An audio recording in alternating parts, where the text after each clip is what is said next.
peace, love, and light be unto you. It is the one and only Sekhmet, the Eye of Ra, at her best, giving you the greatest and nothing less.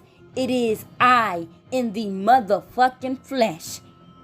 Give it up for the rest. Nah, I'm kidding.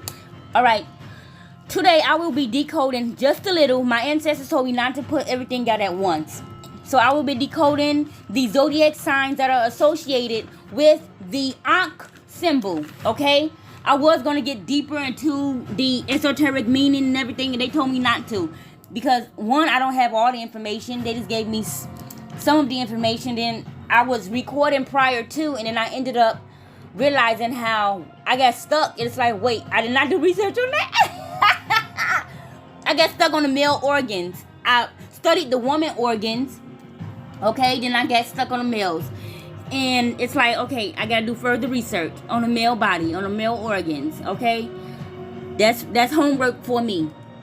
That's homework for me. I mean, I just don't know the terminologies, okay? I know a D in the ball sack, you know what I'm saying? But I don't know terminologies, proper terminologies to talk about the inside of those, you know what I'm saying? Okay, so anyway, the number one main zodiac sign that is associated with the ANKH symbol is the zodiac sign of Scorpio, which is planet ruling Pluto. Scorpio is the 8th sign of the zodiacs, given that New Year's spring equinox begin with the first zodiac sign, which is Aries. That would indicate that Scorpio is the 8th of the zodiac signs. The numerology esoteric meaning is immortality and infinity. Why? It is so due to the cycle of life, which begins with death. In order for any cycle to begin, there must first be an ending of an old cycle. This indicates that life isn't the beginning, but death is. Which brings us around full circle, as the number 18 does. Rebirth. A rebirth can only occur after death. Let's dive deeper. The Egyptian zodiac sign of Scorpio is Mut. Mut represents death and rebirth. Let's dive a bit deeper into decoding the number 8. There's 2 circles. The first circle represents the 5D, and the second circle represents the 3D realm, meaning as above, so below. This indicates that prior to any 3D happenings, it first occurs within the 5D realm. How is this relative? The existence of any human first began with being a spirit first. When a masculine ejaculates into a woman's vagina, and the sperm travels through the cervix of a woman to meet the egg that is dropped through her fallopian tubes, at that very second, the sperm and egg meets. A spirit transitions from the 5D realm into the physical 3D realm, and a life is formed. A life is formed. Hence, a transition that takes place, which brings us back to the number 8. An infinite cycle known as the cycle of life. Scorpio represents transition, death, and rebirth, which is associated with Mut, the Egyptian zodiac sign. The second sign that is associated with the ANKH symbol is the sign of Leo. Leo is one of the crown of royalty. Leo is ruled by the sun. Leo is associated with creativity, ego, leadership, authority, and last but not least, Leo is known to be the rulers of the zodiac jungle. Now you must be thinking how this relates to the ANKH symbol. The original ANKH symbol has a phoenix rising from its ashes. The phoenix itself represents life after death, also known as rebirth, which brings us back to the number 8.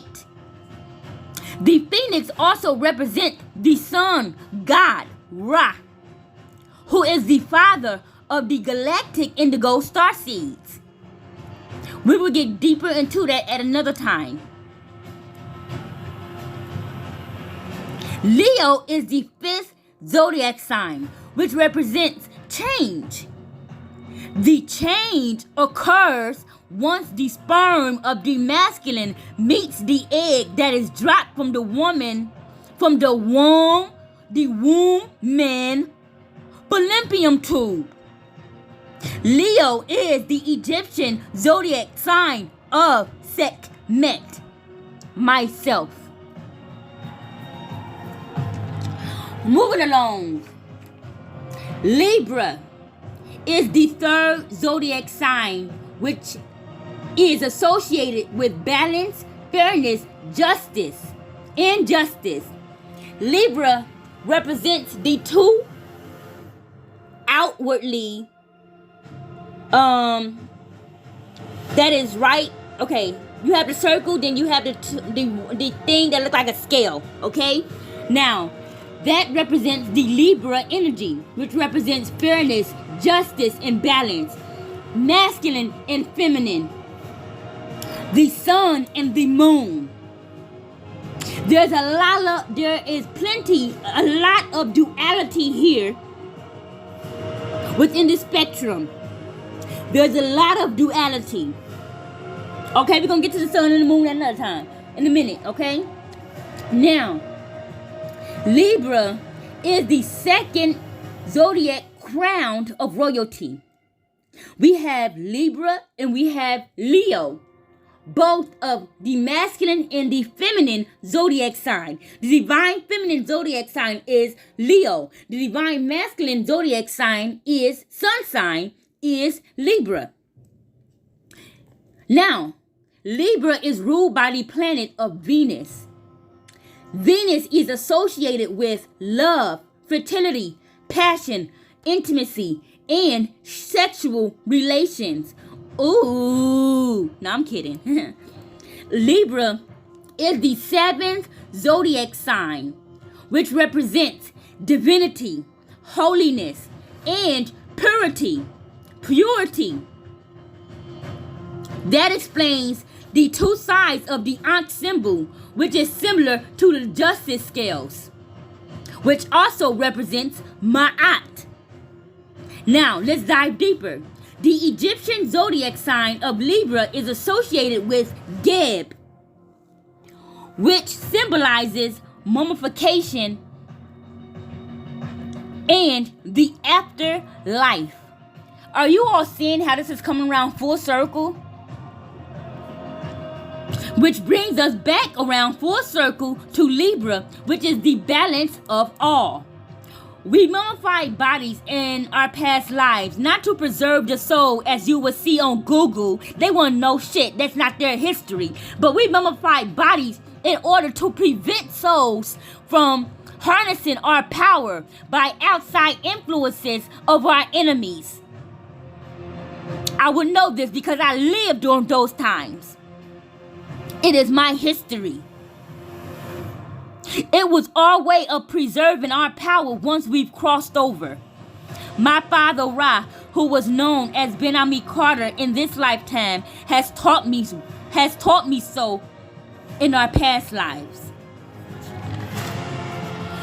Last zodiac sign is the 4th sign of the zodiacs, which is Capricorn. I'm sorry, not the fourth sign.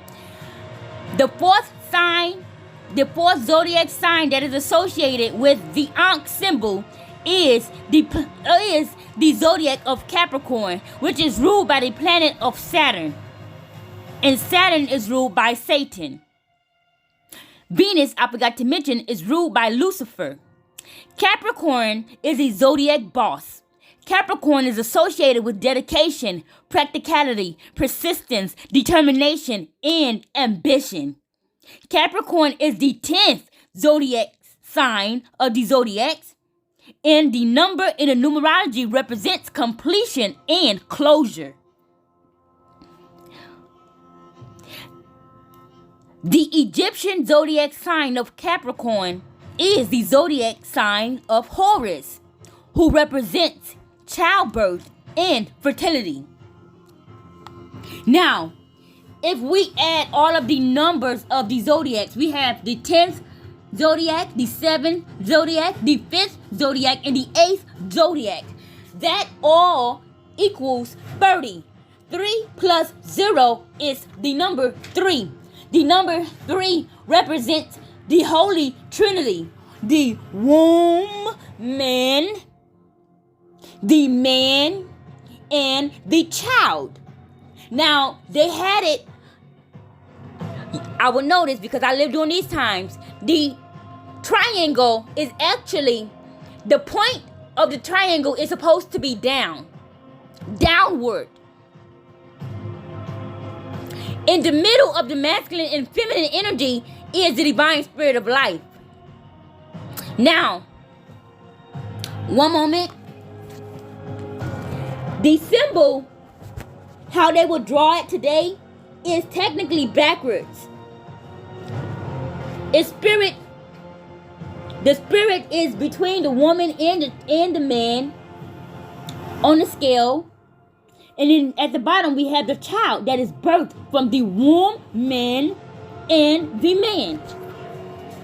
Now, the ANKH symbol, in the middle we have the womb, which is Scorpio energy. At the top we have the eye of Horus, which represents Capricorn energy. Then we have Leo energy, which is the Phoenix rising. Then we have Libra energy, which is the two scales, the two arms on the side that look like a scale, which represents the Libra. The masculine and the feminine. Both sides, the masculine and the feminine. Then we have the sunset and the sunrise. The masculine and feminine energy. The energy, Scorpio energy. Scorpio, the moon energy. Actually, the moon is ruled by Cancer, but Cancer is not in this equation. It's Scorpio. Scorpio is the water sign. So Scorpio is the moon energy, which is the woman, and the sun energy is the masculine, which is the sun. And at the bottom we have the portal, which is the opening of the woman's vagina. Now this can be viewed for both ways, to show the inside of the organs of the woman, the fallopian tube, the organs, the reproductive organs of a woman, and the reproductive organs of a masculine, which I'm about to show you all now. So we have the reproductive woman, the reproductive organs of a woman, and the reproductive organ of a masculine. This is both of these. This is like one. This is two pictures in one.